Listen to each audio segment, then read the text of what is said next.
Dear students, next जो literary term है which we are going to discuss that is simile. तो simile और metaphor के नाम आपने सुना होगा because these two are very famous literary terms which are used in English poetry as well as literature. तो simile जो होता है ये क्या है? Figure of speech है. What is figure of speech? Figure of speech actually कुछ नहीं है. फिगर ऑफ स्पीच ये होता है यहाँ पे जो हम वर्ड्स यूज करते हैं वो वर्ड्स का लिटरल मीनिंग कुछ और होता है. ठीक है. और जो उनको यूज किया जाता है वो कुछ और मतलब के साथ यूज किया जाता है. फॉर एग्जाम्पल यहाँ पे इसको हम पढ़ते हैं समझते हैं फिर.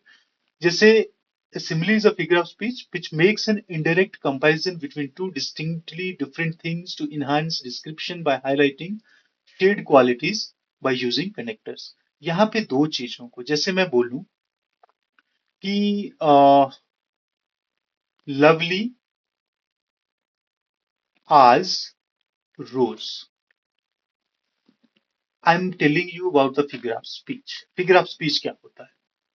ये हमारे पास सिमिली की एग्जाम्पल है. This is an example of simile. Lovely as rose. अब रोज का मतलब गुलाब है. रोज का जो लिटरल मीनिंग है वो क्या है? फूल. गुलाब का फूल है ना. लेकिन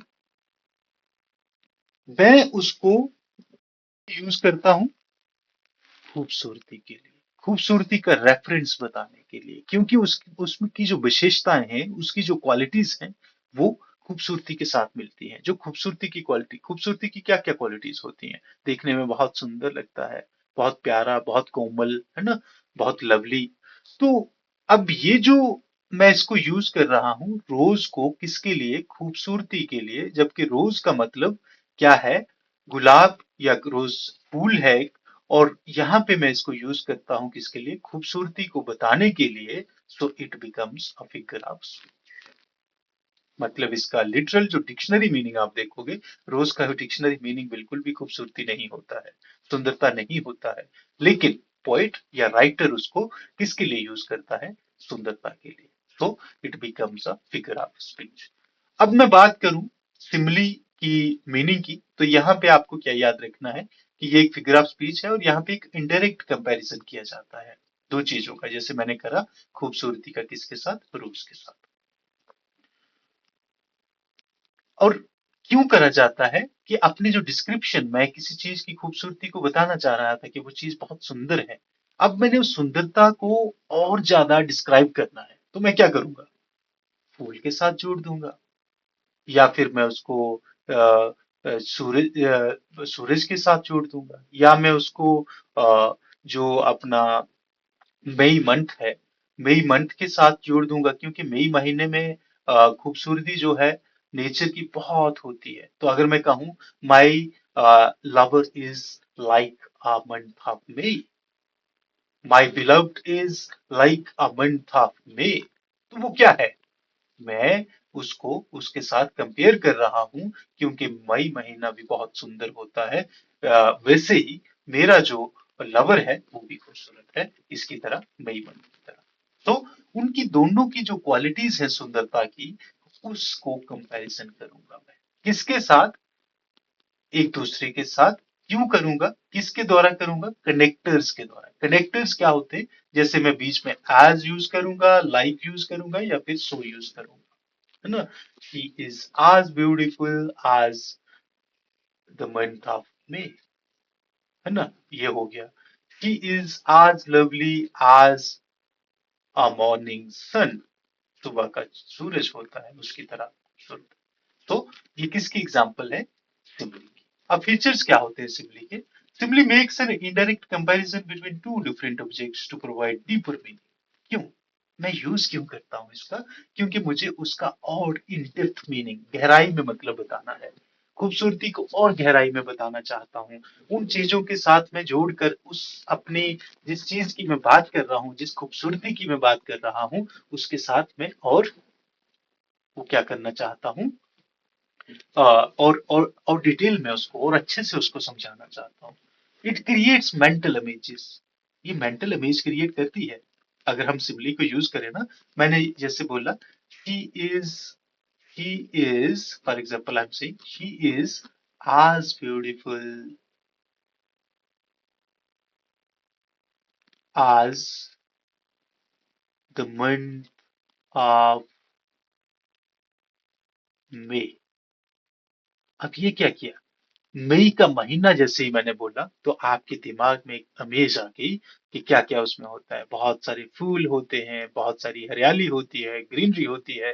तो किस तरह से जो सिमिली है वो मेंटल इमेज तैयार करती है आपके दिमाग में, और जिसकी वजह से पोइट्री जो है वो और भी खूबसूरत और इंटरेस्टिंग हो जाती है। It creates poetic, dramatic, sarcastic and sometimes humorous flavor in the writing। कभी कभी ये सरकास्टिक वो भी करता है, क्योंकि मैं अगर बोलूं कि शी इज, मैंने जैसे किसी को खूबसूरत के बजाय अगर मैंने किसी को बदसूरत बताना है, तो मैंने जैसे कहा कि she is as beautiful as the month of May, यहाँ पे मैं लिख दूं she is as beautiful as the month of December. दिसंबर में क्या होता है, पतझड़।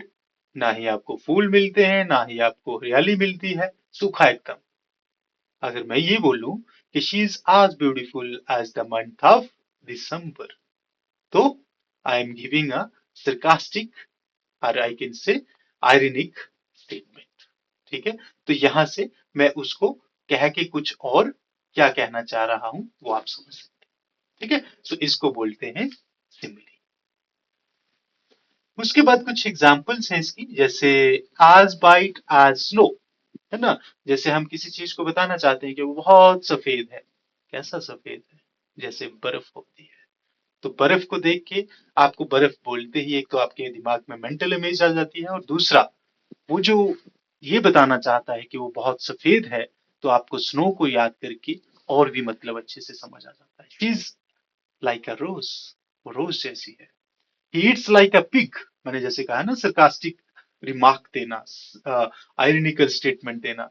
बोलता है कि वो किसकी तरह खाता है, सुअर की तरह खाता है। अब सुअर कैसे खाता है, बहुत फास्ट, बहुत जल्दी जल्दी, जो ऐसे डालता जाएगा एकदम, है ना, बहुत भूखा होता है जैसे। तो ये होता है simile. Now let's come on to the metaphor. Metaphor क्या होता है, सिमिली से ही मैं अगर आपको समझाऊं तो और अच्छे से, वहां पे इनडायरेक्ट कंपैरिजन है, यहाँ पे डायरेक्ट कंपैरिजन है। पहला ये समझो, इनडायरेक्ट कंपैरिजन क्या था, she is like that, she is like sun, she is like the month of May, she is like. अब यहाँ पे लाइक और एज का इस्तेमाल नहीं होगा, लाइक एंड एज नहीं आएंगे। क्या आएगा, she is the month of मे, वो मई महीना है। या फिर मैं बोलूंगा शी इज अ रोज, वो एक गुलाब का फूल है। ठीक है, शी इज मून, वो क्या है, मून है। अब ये क्या है, सारे ये सारे मेटाफर है। ठीक है, सिर्फ वहां पे इनडायरेक्ट कंपैरिजन रहता है और यहाँ पे डायरेक्ट कंपैरिजन रहता है मेटाफर। और यहाँ पे कनेक्टर्स का यूज नहीं होता है। कनेक्टर्स क्या होते हैं, एज, लाइक, तो, हाँ, ये सारे क्या है, कनेक्टर्स। जैसे उसमें सिमिली में होता है वैसे ही मेटाफोर में होता है। यहाँ पे कनेक्शन बताया जाता है, पेरेंटली टू अनकनेक्टेड थिंग्स जो आपस में जुड़ी हुई नहीं होती है। मैंने जैसे बताया कि अगर मैं एक गर्ल को क्या बोलूं, मोन बोलूं, girl, she, girl, that girl is a मोन, मैंने बोला वो लड़की चांद है। अब चांद और गर्ल का कोई कनेक्शन नहीं है आपस में। ठीक है, दोनों अनकनेक्टेड हैं आपस में, लेकिन उनकी क्वालिटीज, जैसे चांद देखने में बहुत खूबसूरत लगता है, वैसे ही वो लड़की भी देखने में बहुत खूबसूरत लगती है। इसलिए I am connecting to unconnected things. It makes, just to tell their similar quality, just to tell their shared qualities. It makes words and objects new and glamorous. यहाँ पे क्या होता है, जो कन्वेंशनल लफ्ज हैं, जो कन्वेंशनल शब्द हैं, जो पुराने आउटडेटेड हो गए हैं, ओल्ड हो गए हैं, लेकिन उनको भी कंपैरिजन करके हम ऐसा लगता है न्यू बना देते हैं. It builds connection between two unconnected things by depicting some similar traits between the two different objects. दो चीजों का हम आपस में कनेक्ट करके उसका उसको एक दूसरे के साथ कंपेयर करके हम क्या बता देते हैं, उनकी जो दोनों की सेम फीचर्स हैं, विशेषताएं हैं, उनको बताते हैं. It makes the writing more poetic, dramatic, satirical and humorous. ठीक है, तो ये सटायरिकल भी बनाता है, ह्यूमरस भी बनाता है राइटिंग को. और यहाँ पे आपको फन भी मिलता है ऐसे वाले कंपैरिजन करके. जैसे मैंने बोला, शी इज, अगर कोई बहुत लंबा है तो मैं उसके लिए क्या बोलता हूं, अगर मान के चलो जैसे हमारे बोलते हैं कि ऊंट. ऊंट किसके लिए यूज करते हैं हम, किसी मैन के लिए यूज करते हैं, और किसी मैन के लिए यूज करते हैं, और ऐसे वाले मैन के लिए जो बहुत टॉल होता है. ठीक है, या हम बहुत मोटा होता है कोई, उसके लिए एलिफेंट यूज करते हैं. हिज इज एन एलिफेंट, वो एलिफेंट है, वो हाथी है. ठीक है, तो यहाँ पे क्या कर रहे हैं हम, एक ह्यूमरस और साथ में सटायरिकल अफेक्ट क्रिएट कर रहे हैं अपनी पोइम में, इसका मेटाफर का यूज करके. उसके बाद एग्जाम्पल्स के लिए मैं आपको बताता हूं. यहाँ पे हमारे पास poet, lover and word watcher. अब ये जो है, पोएट अलग है, लवर अलग है, वर्ड वाचर अलग है, लेकिन इनकी सिमिलर क्वालिटीज हैं. इसलिए इन तीनों को ये एक दूसरे के साथ कंपेयर करता है कि जो वर्ड वाचर है, मीन्स जो हंटर है, शिकारी है, जो पंक्षियों का शिकार करता है, जो पक्षियों को पकड़ता है, अब उसको क्या करना पड़ता है, वेट करना पड़ता है बहुत लंबा. अब ये जो लवर है, लवर को अपनी बिलव्ड को पाने के लिए भी वेट करना पड़ता है. उसके बाद जो पोएट है, पोएट को पोएट्री लिखने के लिए, शब्दों को लाने के लिए, पोएम को दिमाग में लाने के लिए, आइडिया को लाने के लिए भी वेट करना पड़ता है. So you can see that they all are different, but only thing is that how the poet, you know, create, the same quality, tries to show that how they have the similar qualities, similar traits, है ना. इसलिए metaphor को use कर, all deal with the flight of imagination. ये imagination की flights के साथ भी डील करते हैं. Whose list to hunt I know where is hind, है ना. मैंने आपको ये सोनेट पढ़ाया भी था सर थॉमस व्याट का. अब यहाँ पे हिंड किसको बोला है इसने, डियर को. अब डियर क्या है यहाँ पे, सॉरी, डियर जो है, हिंड मीन्स डियर, और डियर क्या है यहाँ पे, अ लेडी. एक लेडी को इसने डियर बोला है. कि जैसे डियर को पकड़ना इजी नहीं है, वैसे ही वो अपनी एक लेडी की बात करता है वहां पे, और बोलता है कि उस लेडी को भी कैच करना, मीन्स उस लेडी को भी अचीव करना, is not an easy job. तो ये किस तरह से, जैसे हिरन को पकड़ना बहुत मुश्किल है, वैसे ही लेडी को पकड़ना, या जिस लेडी की वो बात कर रहा है, actually he is talking about a lady, जिसके लिए बोलता है कि बहुत सारे follower, they trying to win her, try to win her heart, but they are not able to do that because it's very difficult to catch her.